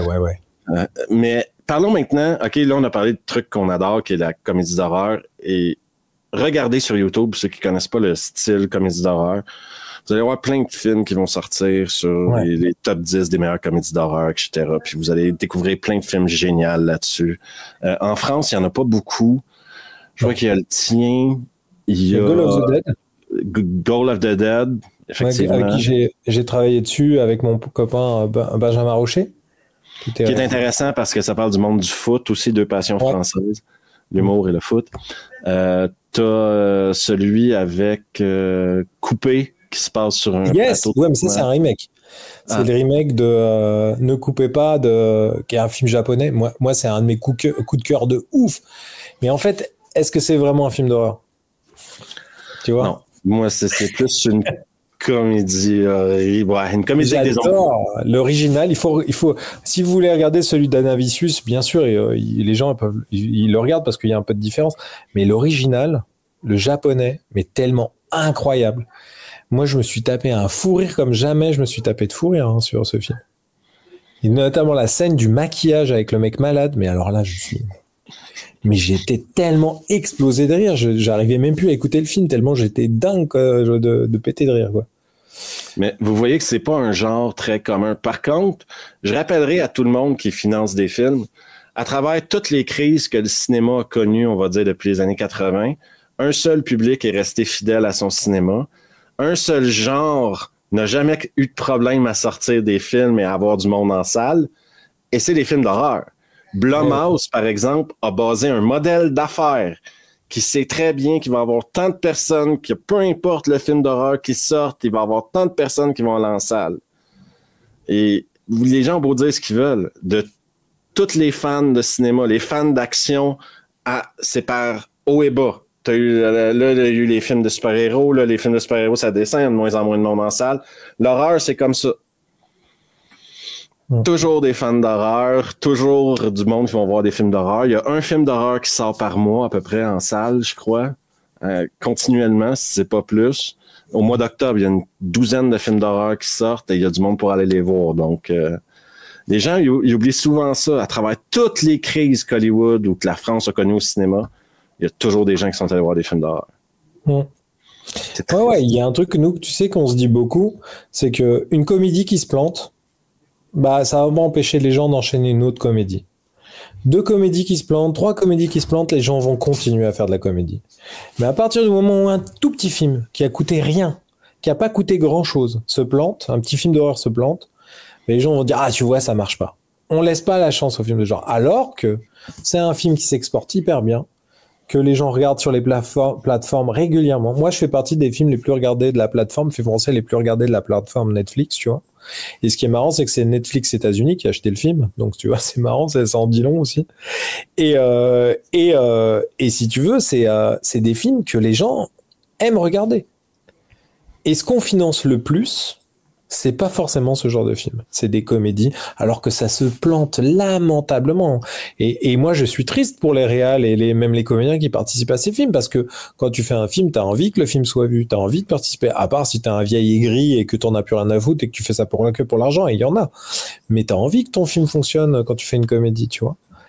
Et les comédies sont beaucoup plus boudées que les films de genre, tu vois. Et quand si on veut être plus vaste que ça, les derniers succès en France, ça reste des films de genre. Monte Cristo, c'est un film de genre. C'est quelque part, il y a du fantastique là-dedans, tu vois, tout le travail des masques, de transformation, etc. Si on pousse le bouchon un peu loin, ça reste quoi, ça reste c'est original, c'est pas une comédie de base, etc. Tu vois. Alors, voilà, je pense qu'on est beaucoup plus dur avec. On attend. En fait, c'est des films qui sont sur la sellette parce qu'en fin de compte, je pense qu'il y a beaucoup de gens qui brillent pas en soirée à dire j'ai fait un petit film d'horreur pour les ados. C'est mieux d'aller boire du cocktail avec des films qui ont fait 10 000 vues sur un mec qui a un problème avec 2 couples parce qu'il bande mou et il tombe amoureux de sa psy, tu vois. C'est peut-être très cool à regarder, mais en même temps, tu vois. Enfin bon. C'est le défaut que je donne souvent au cinéma d'auteur, où ils oublient que un des objectifs, faut que le sujet touche des gens. Un sujet qui ne touche personne, c'est pas parce que tu le filmes, ton sujet, puis que tu le filmes le mieux que tu peux, que ça va toucher plus de gens. Oui. Moi, j'ai besoin, peu importe la qualité technique, la qualité du scénario, faut que tu sois diverti. Ou il faut que ton cerveau reste occupé au moins pendant que tu regardes le film. Soit tu me portes à la réflexion, soit tu me divertis. Si tu réussis à en faire un des deux, félicitations. Si tu réussis à faire les deux, tu as un chef-d'œuvre. Mais il y a une certaine prétention dans un certain genre de cinéma que je dirais le drame d'auteur. Moi et mes problèmes pendant 2 heures autour de la table en train de discuter avec des gens là, qui font chacun leur apparition à l'écran. Mais revenons à l'horreur, parce que j'ai une question qui fait mal un peu. On a tous un genre d'horreur qu'on aime moins. Moi, personnellement, c'est les trucs claustro. OK? Moi, genre, t'as fait Les Catacombes, OK? T'as travaillé sur le film Catacombes, je crois, qui est un film américain. Ouais, un film américain, une commande, ouais. Moi, ce genre de film-là, moi, non.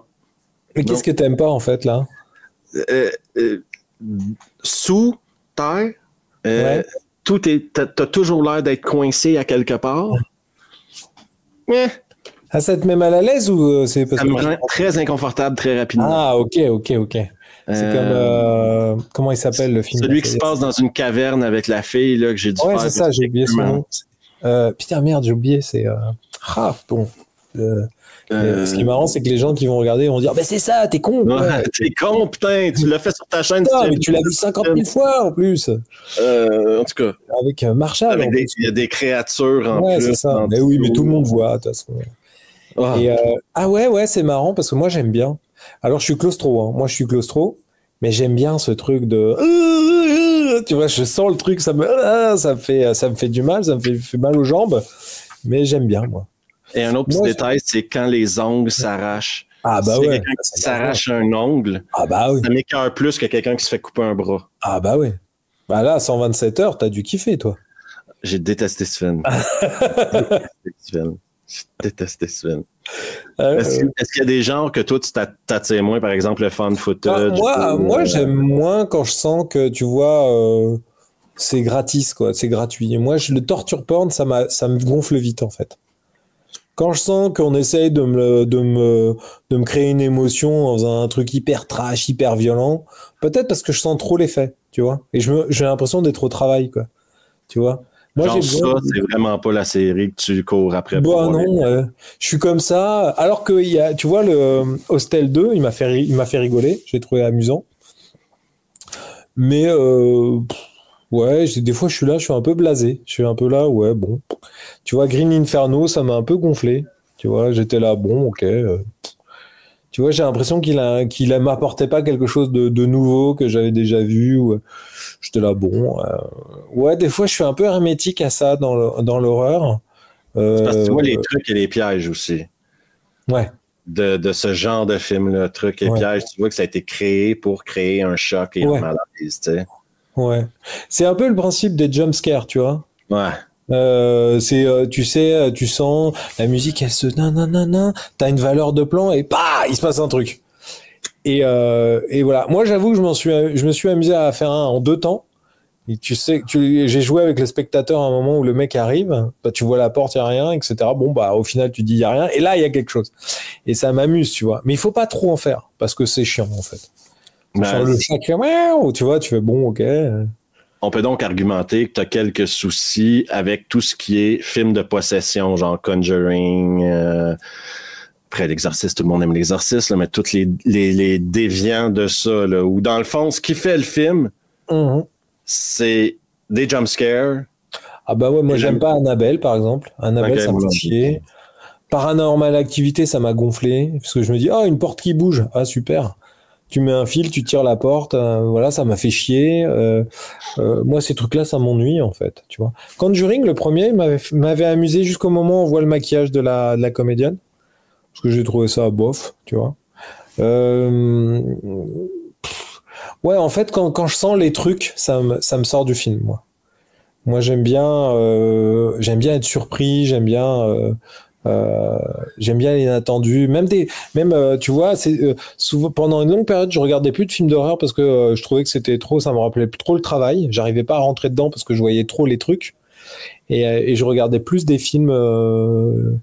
J'ai eu ma grosse période de films coréens, films japonais, parce que je trouvais que la narration, et puis tout le monde, au final, j'ai pas été très original, parce que tout le monde y est allé aussi, et comme j'adore les mangas, tu vois, au final, en fait, je trouvais qu'il y a de la créativité là-dedans qui me plaisait beaucoup. Moi, je me suis aussi beaucoup nourri de Miyazaki, que, tu vois, pour être aussi original, c'est hyper original, quoi. Mais parce que je trouvais que, tu vois, on me racontait des choses que je connaissais pas. Et j'aimais bien ce truc-là. Alors qu'à un moment, les films d'horreur, surtout les films ricains, je trouvais que c'était toujours la même façon, la même trame, la même chose. Là. Et bon, quand il y a eu des nouvelles tentatives, tu vois, j'ai commencé à revenir au film, tu vois. Par exemple, les films comme Morse m'ont vachement interpellé. Les films comme... ça me vient pas tout de suite, mais The Witch, on en parlait tout à l'heure. tu vois, des nouvelles propositions ou Hérédité. Hérédité, moi, je me suis tapé je fais pas de cauchemars, j'ai jamais fait, tu vois, j'en fais jamais, quoi, des cauchemars. Moi, mes cauchemars, c'est des trucs du quotidien, genre j'ai oublié d'éteindre le gaz ou d'écrire remplir ma lettre des impôts, quoi, tu vois. C'est ça mes cauchemars, moi, tu vois. Et je fais pas des films, des cauchemars de monstres et tout ça. Et je me rappelle quand j'ai vu Hérédité, il y a une scène avec la mère qui se tranche la gorge, là. Et ça m'a mis dans un truc où j'ai fait oh, et ça m'a mis super mal à l'aise. Et je me suis dit waouh, il est fort le mec, il a réussi à me créer ce truc là, quoi, tu vois. Mais sinon d'habitude je suis assez un peu blasé tout ça, et c'est pour ça que peut-être je vais plus vers les comédies d'horreur parce qu'il y a un côté fou, un côté complètement libre et genre tu sais un peu comme le mec qui a rien à perdre. C'est un truc l'outsider qui a rien à perdre, allez j'y vais. Et ça me fait rire, quoi, tu vois, ça me plaît. Tu vois, c'est comme La cabane dans les bois, je l'ai regardé vraiment un côté blasé, et la fin, je me dis, ah, c'est marrant, et rien que pour la fin, j'ai trouvé ça cool, quoi, tu vois. J'étais là, ah, bah. Ouais, pour ceux qui l'ont pas vu, c'est un film sur les codes de l'horreur, donc à la fin, on t'explique tous les codes de l'horreur. Ben, c'est surtout, pour moi, c'est surtout les codes de Jason, mais en tout cas. Ouais. Est-ce qu'une fille doit absolument survivre? Est-ce que tu dois absolument avoir un final girl pour qu'un film soit bon? Un film d'horreur soit bon. Non. Alors non, les films, les Final Girl, c'est pas indispensable. Moi, ça l'était parce que j'avais envie d'en faire un deuxième dans un style complètement différent, un film d'action, plus dans l'action là cette fois. Je voulais que les filles reviennent en mode super badass, super énervé, avec des gros flingues, des gros fusils. Et le fantasme, c'était ça. Et j'avais envie que les filles gagnent. Moi, c'était vraiment un truc. J'avais envie que les filles gagnent. Moi, j'aimais bien l'idée de faire gagner les filles parce que c'est un truc qui a nourri toute mon enfance, d'avoir des final girls, des femmes fortes, des femmes qui s'assument et qui assument tout. Et j'adorais cette idée. Et je voulais pas qu'il y ait une survivante, mais plusieurs. Et voilà, quoi, tu vois. Et c'est pas indispensable. Moi, j'ai vu des bons films où tout le monde meurt, hein, et c'est très bien. Et mais dans la comédie d'horreur, je te conseille Zombiever. Ouais. Si t'as pas vu Zombiever, c'est des Ah mais oui, ils ont les beavers là. Ouais, c'est des marmottes. Des marmottes qui deviennent zombies. Et oui. Tu deviens des Zombievers et la fin est excellente. Ah oui, mais il faut que je vois ça parce que ça fait longtemps qu'on me dit il faut que tu vois, c'est trop con, tu vas adorer. Et il faut absolument que je regarde ça, ouais. Tu parles de l'idée de faire un film d'action, admettons, qui aurait suivi les filles, OK? Ouais. Moi, j'ai envie de tuer un mythe avec toi, OK? Vas-y, tue. Ou peut-être le confirmer. Vas-y. Mais moi, j'étais un fan des années 80, OK? Dans les années 80, quand il se faisait, prends l'exemple de Robocop que tu as cité plus tôt, les effets de balles dans Robocop sont pour moi les effets les plus cool qui ont jamais été faits dans un film de balles. Ah oui, ça arrache de la viande. C'est pas pour rien que c'est Verhoeven.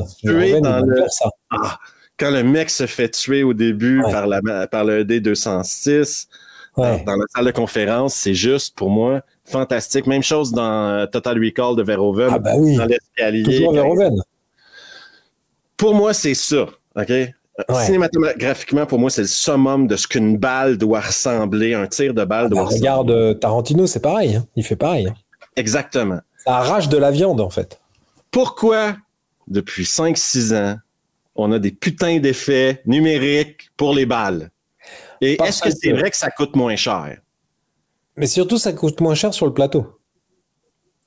Ça coûte moins cher sur le plateau, c'est moins dangereux. Et surtout, en fin de compte, les gens, ils disent, oh, c'est bon, le public, il s'en fout. Bah non, le public s'en fout pas, quoi. Mais moi, je suis comme toi, hein. Moi, je trouve ça à chier nul. Et en fait, les productions font ça parce que, tu vois, en fait, c'est même pas les productions, je veux te dire. C'est le mec qui gère l'argent, qui arrive à convaincre les réals, et les réals qui se battent pas pour ça. Moi, je trouve ça terrible, tu vois, de devoir faire ça en numérique. Mais c'est qu'une question de temps. Parce que installer un impact de balle sur un corps, ça prend plus vite, ça prend plus de temps que d'après de dire, bon, bah, en post-prod, t'as le mec du numérique qui va rajouter ça. En plus, il a dans une banque de données des petits impacts, pouf, il te le met, et puis voilà. Tu vois? Nul. Et c'est triste, hein, c'est triste parce que moi je suis comme toi, hein, ça graphiquement c'est pas cool. Et tu vois ce qui est marrant dans Robocop, tu vois même les poches de sang. Tu les vois les poches. pété avec le scotch, le gaffeur et tout. Mais il y a quelque chose de jouissif là-dedans. C'est comme une explosion, en fait. Dans le genre de film, graphiquement, c'est cool, quoi. Tout n'a pas besoin d'être hyper réaliste tout le temps. Tu peux exagérer pour la caméra, je pense. Mais moi, je suis d'accord avec toi hein. Là-dessus. Moi, je trouve que c'est très dommage et c'est une bagarre hein, parce que même aujourd'hui, même les blessures, les écoulements de sang, les mecs veulent le faire en numérique. Et nous, moi, je trouve ça à chier.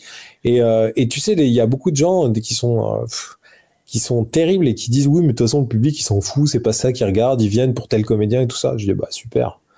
Le peu de reconnaissance des gens pour les spectateurs, moi, ça m'attriste. Moi, je te parle pas d'aujourd'hui avec l'IA où tout le monde pense que l'IA va tout remplacer tout le temps, etc. J'ai dit mais les gars, vous êtes complètement dans les choux quoi. Le cinéma, c'est pas ça. Hein. Le cinéma, on n'est pas juste en train de faire de la matière, on n'est pas en train de faire des produits, on est en train de raconter des histoires.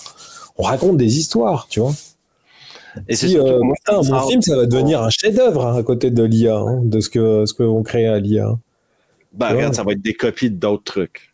C'est comme pour l'IA, l'IA ne va pas inventer une nouvelle manière de faire saigner quelqu'un. Il va prendre une manière connue qui a fonctionné dans un autre film et la copier sur un autre produit. En fait, le principe d'un film, c'est l'identification. Si tu fais un film et que le spectateur regarde un film et qu'il n'arrive pas à s'identifier, bah, il va pas accrocher, il va pas kiffer, il va pas aimer le film. L'IA, il y a rien de personnel dans l'IA. C'est un vomi d'un truc. C'est une machine qui vomit quelque chose. Et quand tu regardes, ça a pas de vie, ça a pas de saveur. Alors tout le monde est là en train de dire ah ouais c'est super, ah ça marche bien. À partir de rien ils ont fait ça, ouais super, mais à partir de rien c'est pas par de rien que tu arrives à quelque chose. Non, déjà c'est pas à partir de rien, c'est à partir. Oui, en plus t'as raison. À partir de l'idée des autres. Ouais c'est ça. Ouais. Mais l'idée des autres qui a mal été digérée quoi, tu vois. Et qui a mal été digérée. Alors je te dis le problème c'est que il y a énormément de gens, heureusement pas tous, qui sont juste des businessmen et qui font des films pour de mauvaises raisons. Nous, on aime le cinéma, on aime raconter des histoires, on aime qu'on nous raconte des histoires. Mais aujourd'hui, les gens, ils se disent que on s'en fout en fait. On s'en fout, il faut créer de la matière, il faut créer du produit, il faut créer du contenu. Moi, je dis aux gens tout le temps, l'IA n'aura jamais... Cette semaine, j'ai regardé Scanner, OK? Le film Scanner, puis je suis allé voir comment ils ont fait les têtes qui explosent. Ouais, avec les fusils à pompe, là. L'IA n'aura jamais l'idée de s'asseoir derrière le truc, sortir son fusil à pompe avec des balles au sel, avec du gros sel dedans. Au Québec, c'est du sel qu'on met sur le pavé pour faire fondre. Remplir ses balles de 12 avec ça et boum, faire exploser une tête remplie de... L'IA n'aura jamais cette idée-là, oubliez ça. Et puis c'est surtout l'accident que ça a produit. Même la personne qui a fait ça, elle savait pas que ça allait faire ça. Exactement. C'est ça qui donne cet effet incroyable, en fait. De cette peau complète qui se rabat. Tu vois? Jamais on l'aurait pu l'anticiper. Et c'est ça qui donne cette image iconique. Et en fait, pour moi, l'IA, ça devient tout ce qui est le pire dans les effets, tu vois? Les effets numériques. C'est-à-dire que ce que je te disais tout à l'heure, c'est pas parce qu'on peut tout faire qu'on doit tout faire. Eh ben, l'IA, elle se pose pas cette question. Elle va te faire le truc le plus excessif, quoi. Tu vois? Et moi, je pense que c'est un super outil. Mais ça reste un outil. Il faut que cet outil soit utilisé de façon intelligente. Si c'est utilisé par des imbéciles, bah ça fera de la merde. Ah bah oui. Mais regarde, les effets numériques, le CGI qu'on appelle communément, le premier gros plan de ça a été dans Jurassic Park. Ouais. Et je dis tout le temps aux gens, mais il y a 7 minutes d'effets numériques dans Jurassic Park. Au total! Dans tout le film, il y a 7 minutes. C'est utilisé avec parcimonie, comme on dit. Dans le dernier Marvel, il y a 1h45 d'effets numériques parce que les armures sont en numérique. Ci est en numérique, ça c'est en numérique. Vous voyez la nuance entre utiliser avec parcimonie, parce qu'on veut que le 7 minutes soit parfait, et dans Jurassic Park, qui date de 93, c'est parfait. Et ce qu'on a maintenant, il y en a partout, et la qualité est variable. Très variable, même. Mais la différence, c'est que Jurassic Park, ça a été créé par un réalisateur de talent qui est Spielberg. Et les Marvel, c'est souvent les productions qui fabriquent les films. Aux commandes, c'est souvent des yes man qui se débattent comme ils peuvent pour créer un film avec les moyens qu'on leur donne. Et ils sont pas sûrs de pouvoir terminer le film sans être virés. Ils sont pas sûrs de faire le montage sans être virés. Ils sont pas sûrs. Ils ont pas le final cut. Ils ont rien, tu vois. Les mecs, ils essayent. T'as des mecs comme James Gunn qui s'en sort, qui arrive à défendre un point de vue. Parce que le public l'a adoubé, tu vois.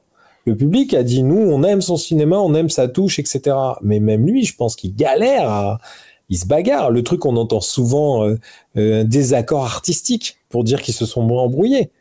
Combien de réals se font virer de grosses productions comme ça? À partir du moment où c'est les productions qui commencent à fabriquer les films, bah on a un problème, quoi. C'est qu'on fait plus il y a plus une volonté artistique, il y a plus une volonté narrative, on n'a qu'une volonté financière. Il faut rentabiliser parce qu'il y a beaucoup de sous en jeu. Non, mais on parle de combien de millions, quoi, tu vois. C'est-à-dire que moi, on parle de mon film, j'ai à peine eu 1 million pour le fabriquer. Et eux, c'est carrément des PIB d'un pays, quoi. Tu vois. Ah non, mais c'est 200 millions maintenant, un film Marvel. T'imagines 200. Moi, j'ai entendu un délire. Ton million, là, c'est le budget catering. Ouais, c'est le budget de cantine, quoi. C'est ça. Moi, je dis souvent, c'est les budgets Pépito, tu sais, les petits gâteaux au chocolat. Ouais, c'est ça. Mon film, c'est le budget Pépito d'une production de Marvel, quoi. C'est ça. Et en plus, eux, ils ont maintenant des attentes démesurées face à ce que les gens veulent et ce que les gens vont leur donner. Le public, comme n'importe quoi, il y a une lassitude qui s'installe. On en a vu 20, c'est bon. Puis moi, je faisais partie de ceux qui, quand j'ai vu Blade pour la première fois, quand j'ai vu les Batman de Tim Robbins, de Tim Burton, j'étais là, wow, c'est génial qu'on nous amène des super-héros. Tu sais, les débuts des années 90. Bien sûr. Jusqu'au premier X-Men, je dirais, je faisais partie de ceux qui étaient là, waouh, moi j'ai grandi avec ces super-héros-là. Puis là, j'envoie une version. Je suis comme, c'est bon, là, Thor, là, il en a fait 4. Ah, mais bien sûr. Mais bien sûr. Mais c'est terrible, hein. C'est terrible parce qu'en fin de compte, maintenant, même ce qu'ils ont fait avec Star Wars, tu vois. Ben, regarde, ils ont, dans une période de 5 ans, OK, Indiana Jones, Star Wars, Willow ont tous plus ou moins été démolis par le nouveau système cinéma, par la création de contenu. Ouais. L'objectif c'est plus maintenant ils vont trouver un réalisateur qui a une histoire à raconter. Ils peuvent dire ce qu'ils veulent de George Lucas, mais c'est un mec qui avait une histoire à raconter. Ouais. Il a raconté l'histoire de Luke Skywalker et de son père. OK? Maintenant, c'est plus ça. Là, c'est rendu, ça prend une série sur tel personnage secondaire au mois de décembre, une série qui va sortir en mars après parce que on a des cases à remplir dans notre contenu, etc. Des fois, ça marche, des fois, ça marche pas. Je pense qu'ils jouent le chiffre, la loi du nombre. Plus on en fait, plus on a de chance de faire quelque chose de bon. Et que de toute façon, c'est du contenu qui est avec plein d'autres contenus. Tu sais, comme toi, là, Netflix m'a jamais suggéré ton film. Bah évidemment. Pourtant, c'est un film francophone. Ouais. Et j'ai regardé plein de comédies d'horreur sur Netflix. Ouais. Mais tu sais que c'est drôle, hein, parce que j'arrive quand même à avoir... Parce que moi, j'ai eu quelques chiffres. Il y a une énorme visibilité, alors que le film, il n'y a jamais eu de communication autour du film. Jamais. C'est bien la preuve qu'il y a un intérêt. Tu vois ce que je veux dire? Il y a un intérêt. Les fans d'horreur les trouvent. C'est ça. Les fans d'horreur les trouvent, ces films. Oui. Ben oui. Et ils vont chercher le truc, quoi, tu vois. Et tu vois, par rapport à ce que tu disais tout à l'heure, par rapport à Star Wars, tout ça, bah, typiquement, l'IA, pour ces boîtes-là, c'est un outil merveilleux. Parce qu'ils ont tellement de matière qu'ils peuvent fabriquer des ersatz de ça grâce à l'IA. Eux, pour le coup, c'est un outil extraordinaire. Ils n'ont plus besoin de réal. Ils ont juste besoin de gens qui vont dire bon, on a besoin de ça, ça, ça, parce qu'ils ont l'impression de comprendre leur public. Et le problème, c'est que le public aussi donne raison, parce que au bout d'un moment, il faut comprendre aussi. Tu vois, quand t'as une place qui coûte très cher pour aller au cinéma et que t'as un film qui dure trop 2h30, t'as l'impression d'en avoir pour ton argent. Alors que t'as un petit film que personne connaît, etc., avec des comédiens pas connus, eh ben ils vont pas lui donner la chance. Et comme les gens sont encore en train de nous faire croire qu'ils jugent que la salle, bah voilà, c'est ça la problématique. Ça m'étonnerait que ton film, quand t'as sorti Girls with Balls, t'as eu droit à OK, on va faire des tests screening à tel endroit pour voir comment les gens réagissent, puis après ça, on va te retourner te shooter pendant 2 semaines, 2 mois pour réajuster. J'ai le droit à rien. J'ai même pas eu le droit. Tu sais, quand Netflix l'a acheté, j'ai même pas eu le droit à 1 centime. Tout le monde s'est gavé sauf moi, quoi. Tu vois. Merveilleux J'ai le monde du droit cinéma. à rien du tout, à rien. Même pas de pub, à rien, rien, rien. Tu sais, quand le film a commencé à avoir un petit peu de visibilité, quand Artus a commencé à faire des choses, quand certains comédiens en faisaient d'autres. J'ai une comédienne qui joue dans Emily in Paris, j'ai Artus, il y a Tiffaine Davio qui joue Jeanne et comment dire, Manon Azem qui joue Morgane, qui ont fait une série qui s'appelle Detox. Tu vois, il y avait des petites visibilités où les gens faisaient le lien, tu vois.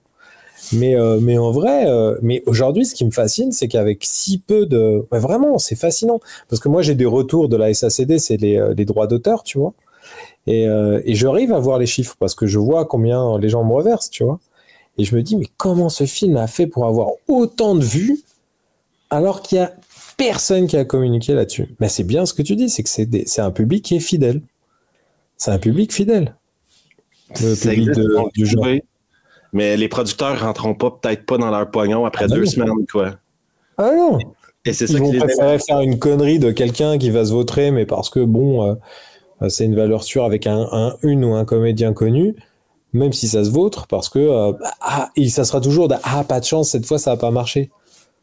Bah ouais, mais ça je peux te le dire même avant que tu le fabriques, hein, que c'est une mauvaise idée. Regarde, moi, je te dirais que Prime Video a investi énormément dans le cinéma français dans les dernières années. Et Netflix France, ont investi avec des films d'action. Ouais. Ce qui, pour moi, représente plus ou moins la série B de l'époque. Un remake du Salaire de la peur avec Alban Lenoir.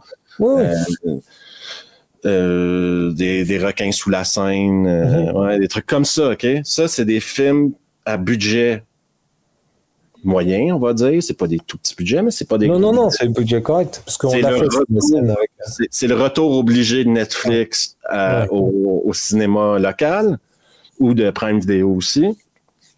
Mais moi, des fois, je me dis, mais donnez 5 millions à des mecs qui ont des bonnes idées, qui veulent faire des films d'horreur, vous allez avoir un retour sur investissement beaucoup plus. Le public va tomber là-dedans tout de suite, quoi. Tu veux faire un film de requin sous Paris, tu joues avec le feu, là.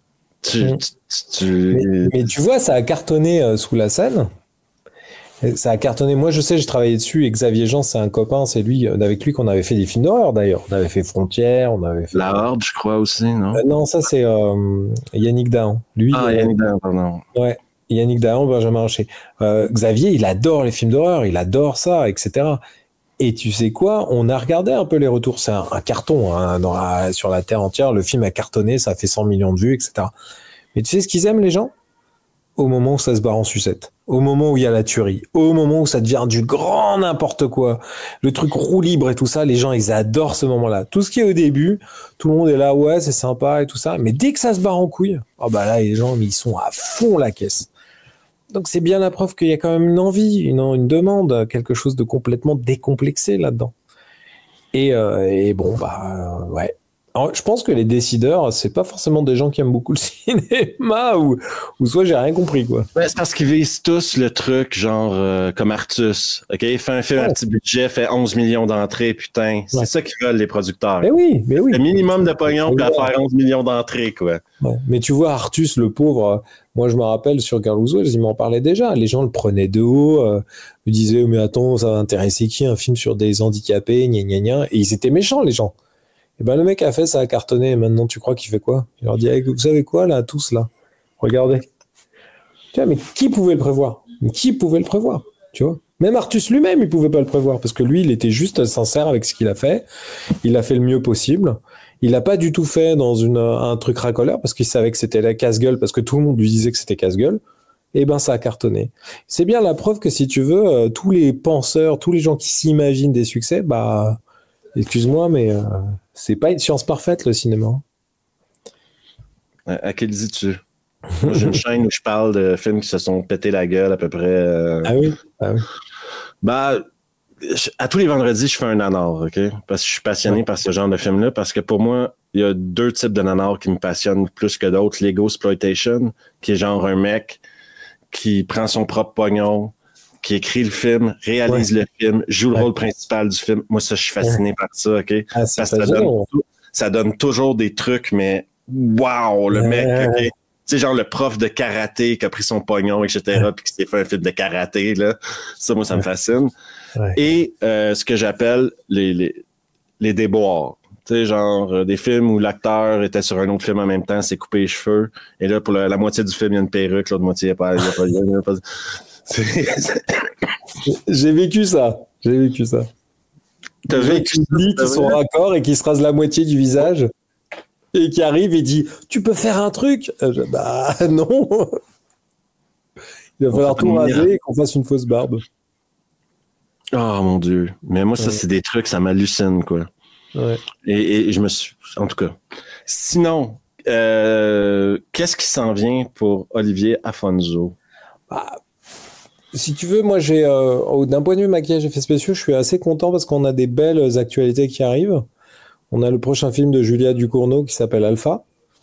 Moi, je suis très content de ce qu'on a fait. Si tu veux, je peux pas trop en parler parce que sinon ça spoil le film, c'est dommage. On va pas divulgacher le projet parce que ce serait dommage pour le spectateur, la spectatrice, tu vois, parce que c'est bien d'avoir la surprise. Mais j'aime beaucoup ce qu'on a proposé pour ce film. Il y a un film avec le rappeur Orelsan. Je sais pas si tu vois qui c'est. Orelsan. Voilà. Après, je sais pas. Hein, tu vois, ça dépend des goûts musicaux de chacun. C'est un garçon qui est très médiatisé, mais et c'est un copain. Donc moi, j'aime beaucoup. Le réalisateur, c'est David Tomaszewski qui a réalisé tous ses clips, etc. Et c'est un film qui parle de yokai japonais, des démons japonais. Donc on a créé beaucoup de choses aussi là-dessus. Donc moi, je suis très content de ça. Il y a une série Netflix qui s'appelle Nero. C'est fantastique, etc. Mon associé a travaillé dessus. Et on a le Marsupilami. La grosse fierté du Marsupilami, du prochain, c'est qu'on a réussi à vendre des marionnettes. Et on a vraiment un petit goût Gremlins avec le Marsupilami. C'est-à-dire que c'est vraiment des marionnettes à la Gremlins qui sont jouées. Philippe Lachaud, le réalisateur, tu vois, qui fait ses comédies, il s'est bagarré pour avoir ce petit goût années 80 dans les Marsupilami. Et c'est une belle fierté qu'on a d'avoir réussi à faire ça à l'atelier et j'espère que ce sera à la hauteur du plaisir qu'on a eu à les fabriquer. Voilà. Dans ça, c'est la partie maquillage. Après, personnellement, j'essaye de monter un projet qui s'appelle Junk Food. Et comme son nom l'indique, ça va parler de junk food. Et c'est en fait, j'ai envie de le résumer comme ça, c'est la planète va être sauvée par la junk food, en fait. C'est-à-dire que c'est un kebab qui se fait attaquer par des monstres. Voilà. Un film d'art et d'essai, mesdames, messieurs. Voilà. Dernière question, parce que là, tu as touché un point que j'ai oublié de te demander tantôt. Est-ce qu'ils ont droit, et là, ça a été annoncé qu'il y aura un remake de Gremlins en 2025? Ouais. Est-ce qu'ils ont droit de mettre des Gremlins en CGI? Et des Mogwai en CGI? Ça serait tellement dommage. Ça serait tellement dommage. Mais tu sais, quand je vois ce qu'ils ont fait pour... ils ont pas dit que c'était un remake, c'était une préquel de The Thing. Ouais. Alors qu'il y a les studios ADI qui ont tout fabriqué en vrai, tout était fabriqué en vrai, ça existait en vrai, ils ont tout repassé par-dessus en numérique. Je me dis, ils font tellement des choix à la con qu'ils seraient capables de foutre des trucs en numérique, quoi. Moi, je dis, à la limite, qu'il y ait une combinaison des deux, mais sur une base de vrai, pourquoi pas? Pourquoi pas? Si c'est pour améliorer le truc, pour améliorer les expressions. Mais tout remplacer, ça serait vraiment dommage, quoi. Après, tu sais, des fois, ils réfléchissent bizarrement. Tu sais, moi, j'ai entendu des producteurs dire, oui, mais les gamins, ils adorent, ils jouent aux jeux vidéo, ils sont pas gênés. Tu sais, il y a un horrible film qui a été fait qui s'appelle Je suis une légende, là, tu sais, avec Will Smith. Ouais. Où les zombies sont full numériques et ils sont moches à souhait. T'as l'impression que c'est Will Smith qui se fait attaquer par des personnages de jeux vidéo tellement c'est moche. Et je me souviens d'une discussion où le producteur se faisait vanner là-dessus en disant mais attendez, c'est quoi cette merde, les effets sont moches, etc. Et il a dit, mais ça a empêché les gens d'aller au cinéma, ça a empêché de faire venir du public, ça a empêché d'avoir ce carton. Les gens, ils viennent pas voir les effets, ils viennent voir Will Smith. Et c'est ça qu'a dit le mec. Donc tu vois le niveau. Donc, avoir un remake des Gremlins avec des full numériques, full CG, ouais, super. Mais ça serait dommage. On pourrait parler longtemps du fait que Gremlins n'a pas besoin d'un remake parce que le film... Ah bon, alors ça, c'est un autre sujet. Bon, Olivier, je te remercie énormément de ton temps. Je sais que tu es un gars occupé, apparemment. Félicitations pour toutes les accolades que The Substance a reçues parce que tu as quand même joué un petit rôle là-dedans. Puis oui. J'essaye d'être discret parce que moi, c'était tout petit. Ouais, mais c'est bien de faire partie d'une équipe qui remporte quelque chose. Puis oui, moi je suis très... On peut aimer ou pas aimer le film, mais quand un film de genre se rend dans cette sphère-là, soyons contents pour le cinéma de genre parce qu'il va peut-être motiver d'autres gens à chercher d'autres idées. Hein? À mort, mais moi je suis complètement d'accord avec toi. Moi je trouve qu'on perd trop de temps à être des rageux, à être jaloux, etc. Quand il arrive des belles choses aux gens, il faut être content pour eux, etc. Et notamment, tu vois, j'attire l'attention sur quelque chose d'important, c'est qu'il y a une récompense qui était faite pour le maquillage effets spéciaux, la coiffure et le maquillage classique. Le maquillage classique, c'est une maquilleuse qui s'appelle Stéphanie Guillon, qui a fait un travail sur The Substance incroyable. Alors les gens voient ce qu'ils comprennent, c'est-à-dire le gros monstre et tout ça, qui a été designé par Olivier Persin et son équipe. Encore une fois, il y a beaucoup d'ateliers qui ont travaillé dessus. Et même si c'est Persin qui est mis en avant, il y a quand même beaucoup de gens derrière, des gens de talent, donc ça c'est cool. Mais le travail de Stéphanie Guillon, qui est hyper subtil, en maquillage classique, elle a tout un travail sur l'enlaidissement de la comédienne qui se fait de façon très subtile. Elle a fait un travail extraordinaire que les gens n'arrivent pas à voir et pourtant, sans ça, le film serait pas ce qu'il est. Tu vois. Et ça, c'est génial. Olivier, merci beaucoup de ton temps. Merci à toi. On se revoit bientôt. Avec plaisir.